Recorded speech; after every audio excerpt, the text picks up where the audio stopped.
Texas. Well, Jim, thank you and agreeing to with me. Again, viewers, Test.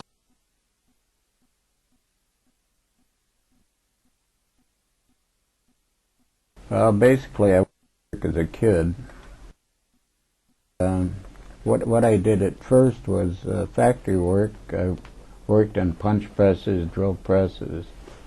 In turn, I graduated up to a radial arm drill. And just before I went into service, I was welding on launching craft for the Navy. So that was quite an interesting period there. definitely. And now, were you drafted or did you enlist in the Army? No, I enlisted, and when I did enlist, my dad wasn't around, okay? So my mother was very much against my going in. And I went downtown in Chicago and I enlisted in the Marine Corps. And when I got home, because of my age, I believe, I had to get her signature. And she refused to sign it, and she wanted no part of that Marine Corps. So in turn, I went along with my mother's wishes, and I went downtown again. And not being sworn in as a Marine, I went to the Army. And she accepted that. But one of her requests was I also go in an uncombatant outfit like ordnance. So after I was sworn in, there was a captain that swore a bunch of us in. He called us aside and told us there was a directive that had just come down from Washington, and there could be no non-combatants in our age group. So in turn, they interviewed each and every one of us separately, and when it came to me, the fellow said, because of my experience, he thought I should go in the Armored Corps because they had a lot of ordnance there. And I never actually went to any school for maintenance of any kind. But I was in the Tank Corps. Now, as for boot camp, where did you attend? Well, camp-wise, after being sworn in by in Chicago, they sent us out to Camp Grant, Illinois. And I don't know what you'd call that kind of a camp at that time, but that camp no longer exists. And the city of Rockford, Illinois has an airport there right now. But they shipped us down to Fort Knox, Kentucky. And I went through 13 weeks of basic training. So. Now, after basic, were you assigned directly to the 12th Armored? Yeah, after basic, we went down to Camp Campbell, Kentucky. And I was with the 12th from that point on. When they went through Campbell, and when they went down to Barclay, and through the end of the war. Good. Any particular experiences or things that stand out in your mind from your time at Campbell or Barclay? Well, there's a lot of experiences, but none that were that really stick out in my mind.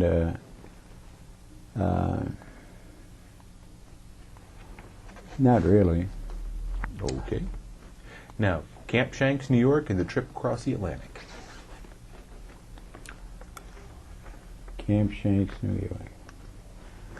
Well, we had a man that was killed in Camp Shanks, and I think he had gone to town with a few others, and he returned walking to Camp Shanks, he walked down the railroad tracks and get hit by a train. And that was a shocker to begin with. Actually, the time in Shanks was pretty brief, and it wasn't long before we were on Liberty ships and went over to England. How did you find the crossing, the actual trip across the Atlantic? Oh, that wasn't bad. The first time, I think everybody got seasick. Not myself, but everybody else did. And one thing about that trip, it was the ship's cook's birthday. So we had sauerkraut and wieners for his birthday. I always thought that was great. Yeah. I don't like sauerkrauts and wieners. Now, getting across the Atlantic and into England, how did you, any interactions with the English people, or how did you find the countryside? And Well, we went into Tidworth Barracks, all right, and during the time at Tidworth, we received new equipment. And this is an odd thing. I believe it was Patton who had stolen our equipment for our division. I think it went to the 14th. And so we drew all new equipment. And in turn, we were kept busy just cleaning up and getting ready and making sure they were well stocked and one thing and another. And during this time, I also had the duty of company painter. So I had to put the symbols and the numbers on each and every tank. And it was a real busy period. About the only thing that we did for relaxation at that time, we found out the British had a drink they call stout, and that stout will really let you know it is stout. So. any trouble as a result of that? Any trouble? Oh no, I didn't have any trouble as far as the stout was concerned. And actually, I enjoyed doing a few things, and I wasn't what you would call a strict GI. I went out and acquired 16 pounds of coffee, and I think we got it from the British. So from the British, it was acquired and not quite liberated. Yeah. Liberated happened once you got on the continent. Liberated's a good term. I like that. But acquired, that covers a lot of sin. True. So anyway, it was just before we shipped out of Tidworth. And I took and I did hide the coffee. We had a few other items that were hidden on our tank. So, in turn, they held a shakedown inspection just before we left Tidworth. And each tank had their gear laid on the ground. And when they laid the gear on the ground, ours was the only tank they didn't find any contraband or whatever you want to call it. And they took a great deal of time trying to find it. And the tank crew members were kind of cussing me out and told me later that I should let them find something. Right? But what I had done is when you receive ammunition, the bigger shells, they come in canisters, and there'll be 3 in a banded together. So I had taken the ammunition out of some of them and put them in our rack, ammunition rack. And I put all the coffee and other good things in the casings, and then I resealed them with wax. So they never did find them. And I hope that they're still not worried about that. It's been a few years, so I bet you all's forgiven. Now, one story you told yesterday about putting someone's bed on the roof. What's this now? Putting the sergeant's bed up on the roof. Oh, yes.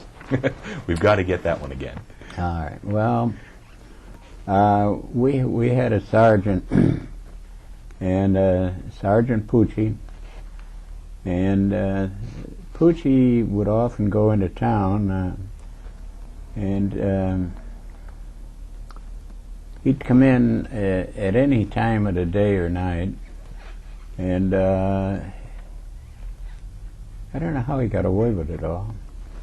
But anyway, one of the nights he was gone, I took his bed and I put it up on top of the barracks roof.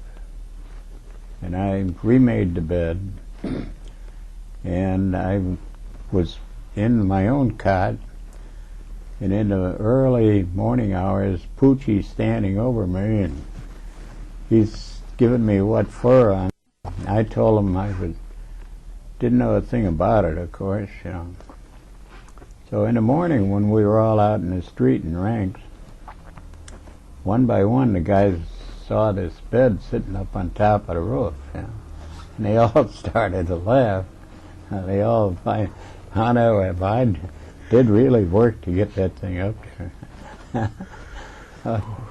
But that brings to mind a few other things, and I worked out in Mock Village for a while, and when I do work in Mock Village, that's where you would set up charges, and also you'd pull targets up, and they'd run the different companies through to teach attacking a village and stuff like that. And when our company went through, the first sergeant took me in his squad, and I'm sure he did it to get a good score. And I led him all through the wrong direction, and everywhere he went, something went wrong. He was a very good friend of mine too. But one thing also. I only worked out in that Mock Village for a short period of time. But surprisingly, after I was no longer out at Mock Village, people would open their locker and it would kind of puff up in front of them. I'd set a little charge inside. It woke more than one up. Never enough to hurt anybody. One more story from yesterday I need you to repeat. Something about a colonel's Jeep. Oh, no. The Jeep. Well, this is a period where we were painting numbers back on the tank. Because we would go through periods where we painted them on and painted them off. And we were stopped, and this is in France, in this little village, and there was a Jeep. I was assigned that day to paint numbers on, and I asked for help, and I got Sergeant Avalowski, and we had a few drinks, and the longer the street got, I think the more drinks we had. But anyway, there was a general that parked a Jeep in front of the command post. And when we got to the Jeep, we painted everything. We painted his windshield, his steering wheel, the floorboard, the brakes. And anything that needed paint, we painted. He was pretty mad when he came out of there. Sergeant Avalowski was no longer a sergeant, and at that time they couldn't do anything to me. Oh, wow. Yeah. But that was very interesting. Okay. Now, as far as your position in the tank, what was your combat duty on board the tank? I was a gunner. Yeah. And can you talk about your first combat experience? Well, I really don't know for sure. That kind of snuck up on us. But I believe our first combat experience was up around the Maginot Line. And there's a town of Bitchy that sticks out in my mind pretty much. But basically, I believe that was our first combat in the war. I'm not certain on that. I think one of the things that happened is that we drew fire from a church steeple, and that had to be a German sniper. And we knocked that steeple down, but it became standard when you went into town. You took all the steeples out. That was the first thing you did.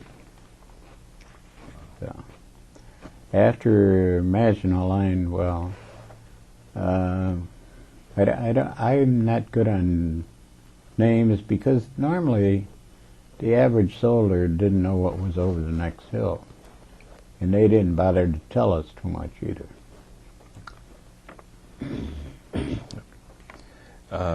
Herlisheim. Herlisheim. Well, Herlisheim was a bad town, a bad area, and one of the things that they were using our company for was picking up wounded and bringing them back, and getting to aid stations real quick. And this, I think, was very important. But we also were used, well, like my platoon got called out to repulse an attack the Germans were throwing at the Rainbow Division. And when we got called out there, it's very heavy, and they just kept coming. I don't know how many were involved or anything, but we did manage to stop the attack, and we got pulled out of there, but it was very close fighting. But when we did pull out, things were under control anyway. Now, one of the tanks that was there in that action, the tank commander had been dusted with mortar fire, and they decided he needed a little break. And that again was Sergeant Avalowski. So Sergeant Avalowski was given a little rest and relaxation. I don't know where they let him go or anything, but he's only gone for the day.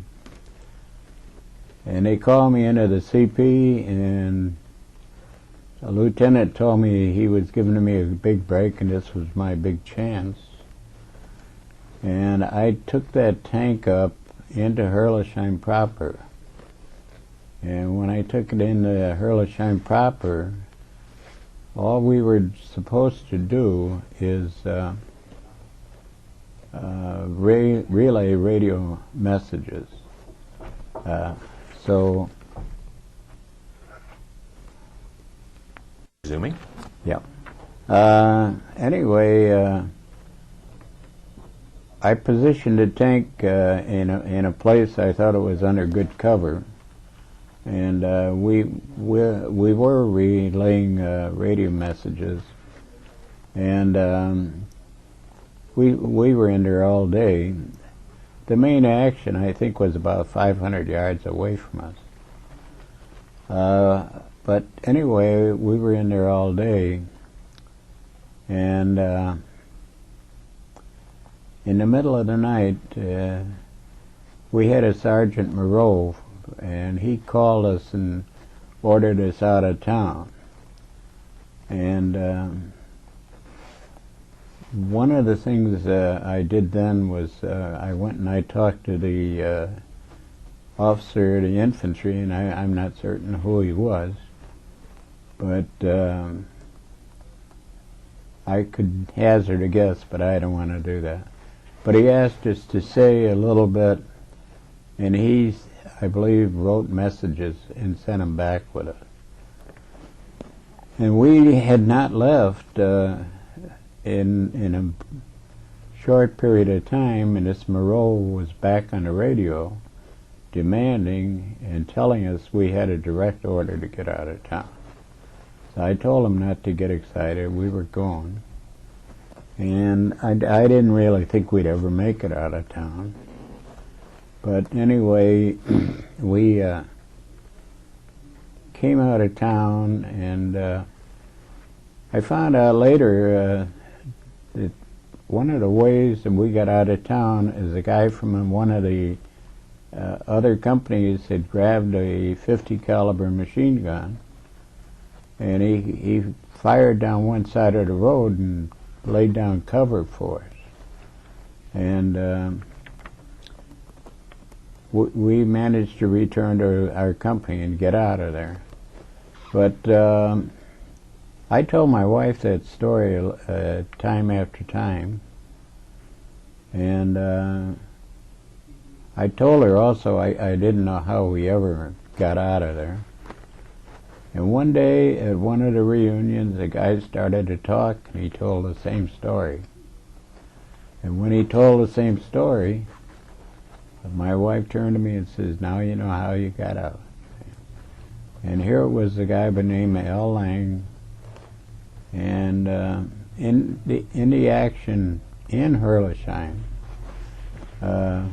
he was awarded the Silver Star. And I don't know that what he did for us is in there at all, you know, but he was an outstanding soldier through that period. Well, we did get out of there, and that tank I took up there, I gave, when we came back, Sergeant Abalowski returned, and he took command of his tank again. I went back to my own tank and was in as a gunner again. So we were called out once more, and the Rainbow Division was again under a heavy attack, and the same location. So we went out there again, and once again they just kept coming. And when they did keep coming, they got very close, and they got close enough where they did get in underneath the gun, and you can only depress that gun so far. So when this happened, I jumped out of the tank and I opened with a grease gun. And one kid, he was about 9-10 feet away, and he had a bazooka. Not a bazooka, it's a Panzerfaust. And I hit him in the foot when he dove for cover, but at least I stopped him, and then we took him prisoner. But we were there too long, and the Germans brought in big gun of some sort, and we just had moved back just a little bit. We were going to pull out of there, and as we pulled back a little bit, the tank that I had up in Herlisheim the night before took a direct shot. And the crewmen were all blown out of the tank, and when the concussion passed, they fell back into the tank. But I didn't see them go back in. I saw them come out, and I thought they were all right. But the one guy, he was from Chicago. He sat in that tank all night, and tank burned all night the next day. It's one of the bad features of a tank. When they get hit, they burn.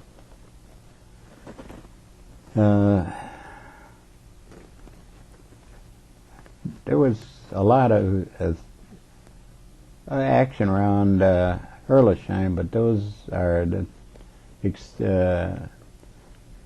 the ones that are really in my mind, you know. Now, as for other actions, the race to the Rhine, the Colmar Pocket, anything there that grabs you? Well, the race to the Rhine. We were in one of the task force that actually did go. Well, I'm getting a little different here, but that was put in. I understand there were 4 divisions, armored divisions, that were put side by side to race to the Rhine. We had a fellow by the name of Leigard, and this was not my platoon, but Leigard was one of the most timid men that I ever could recall in the service, and he was put in as the point tank, and he basically led our company, at least, over about 50 miles as a point, and that's a bad position. But he did it, and he to me, the most timid man in the country, I mean in the company, and out on point like that, it's amazing. But when we got to the Rhine, there was nothing too outstanding about it. We didn't hit any solid action. We'd hit a gun now and then, a roadblock, a little skirmish here and there, but basically it was, we were behind them, go, you know, and we did. Now, the wars, well, a couple of other things. Were you involved in the liberation of any of the POW or concentration camps? Oh, yeah. One of the things that we were, I think the point, well, not the point, but in the task force that went up to Landsberg, and first thing about that, I believe, was the crossing of the Rhine. Not the crossing of the Rhine, the Danube. All right. And when we crossed the Danube, that was very, very fast action. And the Germans had wired that bridge. They had 500-pound bombs on it, I understand. But we were not the first there. We followed, okay? And we were pushed across to establish a foothold on the other side. And while we were over the other side, the Germans threw a couple planes in there, and they were jets, and they were trying to bomb that bridge out. Now, when they tried to bomb that bridge out, it seemed like everybody on the ground was shooting at them, and they yelled that they hit one. And when they yelled they hit one, I never saw it go down, but I'm sure they hit it, you know. And we went ahead then, and I'm not certain the amount of villages or miles we went, but we went to where we didn't have any more radio communication, and we pulled in for the night. And they established what they call a dead zone there, where if anything moves at night, you just shoot it, whatever, they're not supposed to be out there. So what they did was, again, they sent our tank back for radio communication, and they gave us a position to go to, and we went back into this town, and the position they gave us to go to, I might have been wrong, but I went to another position, all right. And we only had 3 men on that tank. So when we went to this other position, we backed it in as the tank as far as we could, and give it as much cover as possible. And we used the radio inside a farmhouse. Now, we had what we called an auxiliary engine there, and that's, we called it Little Joe, so you could use the radio at a distance from the tank. So the other 2 guys were in the farmhouse, and I was out in front, away from the tank, but I was on guard out there. And the first thing that happened was a farmer came down the street, and he got it through that there was an SS trooper in his house that was changing from uniform to civilian clothes.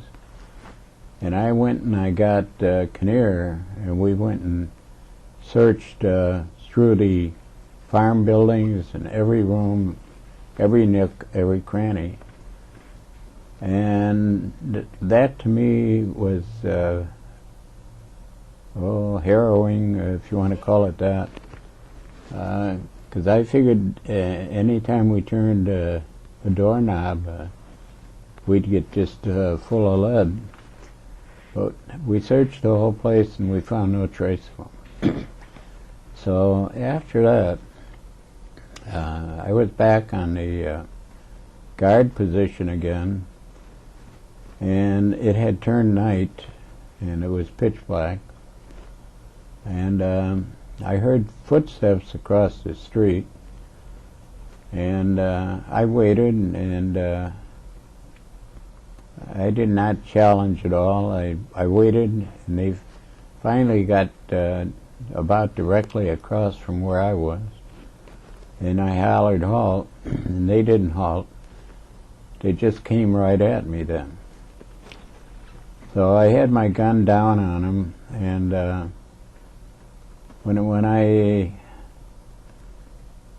had tried to halt them and they wouldn't halt, I again called out, and the footsteps just kept coming, and it was a young pregnant woman and a guy that looked like her grandfather. And it turned, it's just by the grace of God I didn't cut them down. But we got on the radio, and we got a Jeep over there, and they took the pregnant woman and her grandfather away. And then in turn, let's see, that was a farmer, a pregnant woman. There's also a German officer that came down the road, and this German officer had bandages all over the top of his head. And there was a soldier, a German soldier, walking with him like an orderly, and carrying a white flag. And they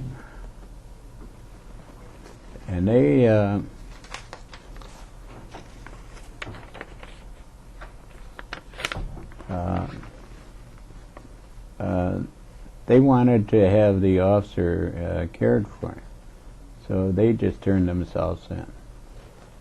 Well, after all this little action there, I went in the house and I was sleeping. Kinnear went out and took up the same position I had outside. And while he was there, he watched 7 German soldiers come and discover our tank. And they took their rifles, they had a little talk, they stacked their rifles by the tank, and they came and they knocked on the door. And Kinnear came busting into the room, and he was yelling, "The Germans are coming!" Yeah. And that is not a good way to get woken up. But they were very happy to be taken prisoners, and we were happy that they hadn't come in shooting, that we really had a friendly hour or two before they went to them. But I think that's pretty good. I think we took 9 prisoners that night altogether. I'm not certain how many. Yeah, that would be 9. And then we rejoined the company. I think we were going for Landsberg, weren't we? Yes, sir. Okay, well... But take your time. Everything you're telling me is amazing, so keep going. Okay. Well, anyway, we did go, and of course went up to Landsberg, and our particular tank we took and we parked it near the railroad station in town. And I saw one of the inmates from the camp there, and he was nothing but skin and bone, all right? He was a pathetic wreck.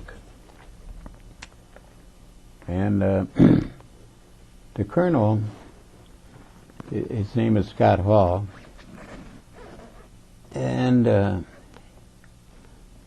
he took command of our battalion after Herlisheim. Our first colonel was wounded and captured there. And anyway, Scott Hall he was curious and he wanted to see what was up ahead. So he came and he took Kinnear and myself, and we went with him down the railroad tracks towards the camp. And when we were going down the railroad tracks, there was other tanks along the side of the railroad, and there were infantry boys along the side of the railroad. And the infantry guys had a couple prisoners there, and they were arguing back and forth with the tankers to take them off their hands. And the tankers just asked, what are we supposed to do with them, you know? And one of the things I know is that the German that were there never made it into a PW cage. That was pretty much the end of it for them. But the colonel, he was very mad at us. As he had gone ahead, he didn't stop. But Kinnear and I had stayed there and watched what was going on. So the colonel went ahead, and we caught up with him, and he's mad at us. But we walked into this camp, and they had boxcars there, and also these boxcars had many dead people in them, just one on top of the other. And they were on the ground, and they were nothing but skeletons. But they had housed these people in huts or sheds, whatever you want to call it, where half of the building is in the ground and the other half above the ground. So one thing they had done before we got there, they had herded inmates into one place there, and they set it on fire. And then, after they set it on fire, and the inmates tried to break out the machine gun, or fire it at them anyway, as they tried to exit that burning fire.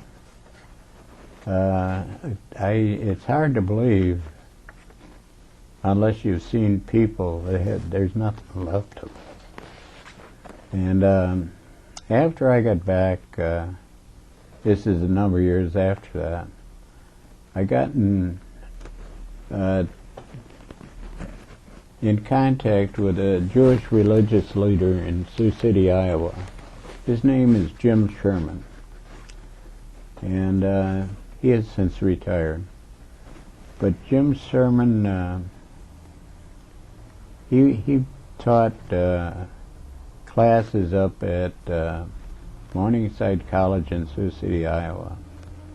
And he had a group of people like myself who had witnessed the camps, who had survived the camps. And he would ask one of them to work in with his program as it progressed, you know. And I never turned him down. I went every time he asked. And we would give our stories to his class. And then, of course, we were out of there for a while. I did that until Jim retired. And I don't say I enjoyed giving that description of things, but at the same time I think it's a story that should be continued to be told, you know. But And that's why I thank you so much for agreeing to sit with us and tell us. Anything else you care to add? Any other stories that come to mind, or things that you're wanting to pass on? One story leads to another, and I could probably keep you occupied for a few hours, but I think I've pretty well covered the highlights. I'm very glad that I survived and got a home.